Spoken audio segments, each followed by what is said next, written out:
Today on Blue Line Bushcraft, we're going to talk about fire.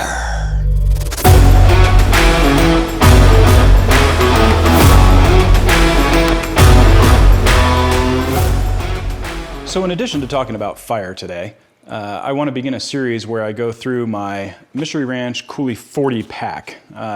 Last time you saw me, I talked about my Mystery Ranch Urban Assault 24 everyday carry bag. Link to it right up here if you want to watch that video. And this pack's much more extensive. This pack has what I need to survive multiple days in a survival situation. Too much for one video, so we're going to go through it piece by piece. Today, we're going to start with the fire kit. So this is my fire kit. I carry a Maxpedition pouch, and inside of it I carry several options for lighting fire and emergency situations. The first option I keep on the outside of the bag is just a simple plastic Fresnel lens. Also magnifying glass and ruler if you need to magnify or measure anything in your survival situation.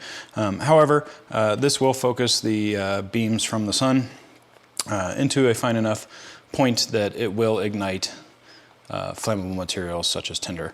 It's also pretty durable. It's plastic, so it's flexible, bendable, as opposed to a glass lens for the same purpose. And then also obviously because it's plastic, it is waterproof. So getting into the Maxpedition pouch itself, when you open it up, I have numerous methods of starting fire in here. On the inside I have several just lighters. By far one of the most reliable methods of starting fire is a lighter. The only downside to them is they are fuel based, so eventually that fuel will run out. Additionally, in colder weather, or if they get wet, you're out of luck. Well, they can work in the cold, but if they get wet, they will not work. So you want to have at least one lighter source that is in some sort of waterproof container. I carry this Exotac lighter sheath.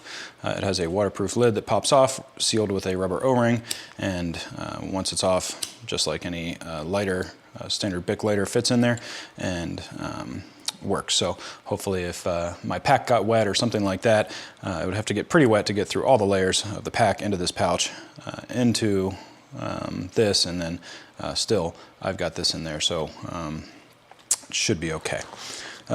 Secondary to the lighters, I just carry some standard strike on the box matches. Nothing fancy about these, just your standard typical wooden matches that you can strike on the side of the box here. Nothing crazy with these.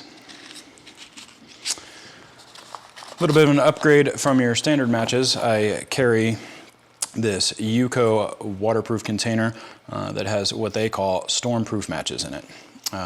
You can unscrew the lid here, and inside you will find several matches. These are long burn matches. They are strike anywhere with this tip, so any type of coarse surface such as a rock, piece of sandstone, something like that will get this going. They are somewhat waterproof themselves, but certainly inside the container you should be good to go. The container itself does have a striker on the outside that you could use to ignite these. And on the inside of the container, there are additional strikers in case this one becomes wet, compromised, or wears out. So these will burn for quite a while. They burn pretty vigorously, so even if some of your materials were slightly damp, one of these matches should get it going. Oh, I almost forgot, in the lid of this I do carry just some cotton material, another guaranteed dry tinder source that I have with me.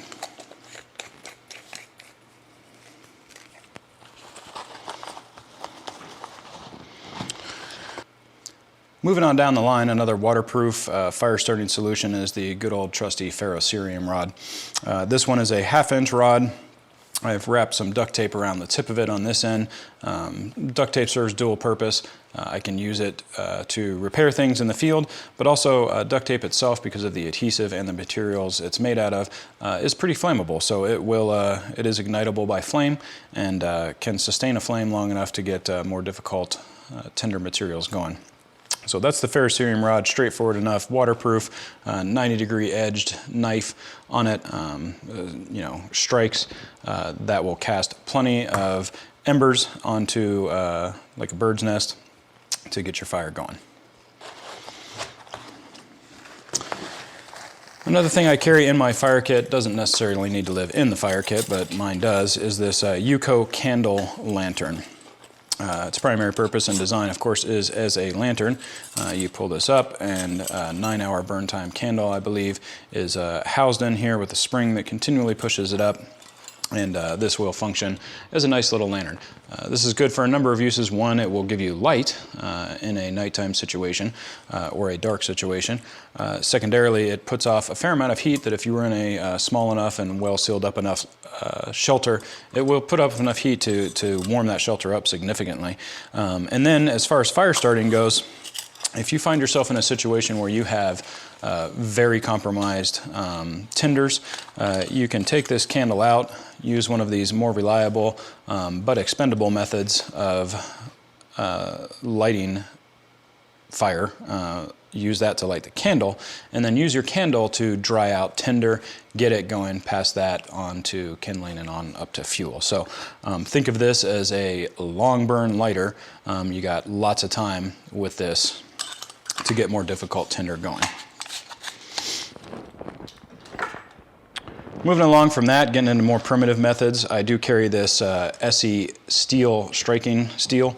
This can be used in conjunction with a piece of quartz, or if you're in an area that actually has flint, you can use that. But just striking this up against quartz will cast plenty of sparks that if you're directing them towards a tinder that will accept them, such as char cloth, you can get a fire going that way. So the other feature that this steel has is this hollow indentation here. That's made to hold the end of a drill. If you're utilizing the bow drill method of fire starting, you can put the end of your drill up in there. Of course, that would be a stick that you've rounded off the top of to accept nicely into this hole. And then you can hold this in the palm of your hand. It's relatively comfortable to hold, probably more comfortable than a rock is, and certainly going to accept your drill a lot more evenly and nicely. And then you can use your bow to spin your drill and get your primitive fire going via bow drill ember. So that's an option as well. Along with that, in my fire kit, I carry a couple of other things in this pouch. Along with the bow drill method, as I mentioned, you do need something to accept those sparks. That something in most cases is going to be char cloth or some other sort of charred material like punk wood that you've prepared in advance. I carry this Altoids container, which holds nicely my char cloth that I've already prepared. This is cotton char cloth. Again, if you get one little spark from that steel onto this, it will start to smolder, and then you can take that smoldering char cloth, place it in a bird's nest, and get yourself a fire going in pretty short order.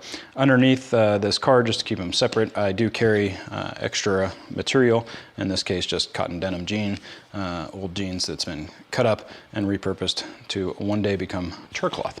Remember, if you're using char cloth methods, you don't want to run out. So if you're getting low on your char cloth supply, you use it to start a fire. Make sure you make more char cloth, or you can find materials in nature that you can also char in a tin like this and get them ready. Other things that I have to accept flames and sustain them for a longer time, I carry these Blackbeard fire plugs. These can be lit with a lighter or a match. And once they're going, you can definitely rely on these for a minute or two of sustained flame to get tinder going. And lastly, as far as fire starting methods, I do carry this Pyro Putty. I carry the winter blend. I figure if it'll light in winter, it'll probably light in summer. So if you've never seen it before, it's just impregnated cotton that has flammable and waterproof material on it here, so you can tear this apart, make it pretty fine. It will accept several methods of lighting and then burn long enough to get your tinder going. Lastly, in my kit, I do carry 3 of these Esee fuel cells, or fuel cubes, I guess you could call them. Not so much for fire starting, although you probably could use them to start a fire. However, these can be used actually as a direct source of heat for simple tasks such as quick cooking or boiling water.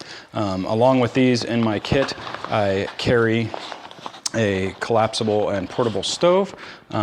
This stove is just punched steel made by Emberlit. There's 4 walls, a floor, and then a piece that sits up higher that can support this very close to you know, your mug or whatever you're going to put on there to cook. And then this one piece in particular has a cutout on the side that does allow you to feed additional material in here should you want to use small, you know, like thumb size, pencil size fuel to sustain the fire longer than these fuel cells are going to. But these are great. They have a relatively long burn time, plenty long enough to boil a cup or 2 of water in an emergency situation for drinking water. So that's basically it for my fire kit. One thing that I do want to stress with fire is it's a skill. Just like any other skill, you have to practice it. It's easy enough in controlled good conditions to light fire with a lighter. However, once you start adding in cold, moisture, you know, lack of sleep, fatigue, stuff like that, all of these methods can get exponentially more difficult. You want to practice all of them, practice them constantly. Don't ever think that the reliability of these things is good enough that the first time you use, for instance, a ferrocerium rod, certainly not primitive methods like a bow drill, that should not be an emergency. You want to practice this stuff when there is no emergency occurring. I often go out camping, and when we start our campfires, I use these methods just to practice them. I will, you know, just make a bird's nest and see how many different ways I can get it lit, just to practice the skills. So, like any skill, these take work to perfect, and you're going to want to have some practice into them if you're going to be relying on them in a survival situation. So that's it for my fire kit out of my Mystery Ranch Coulee 40 bag. Like I said, in upcoming videos, we'll go through other components of that bag, but that's it for now. See you next time.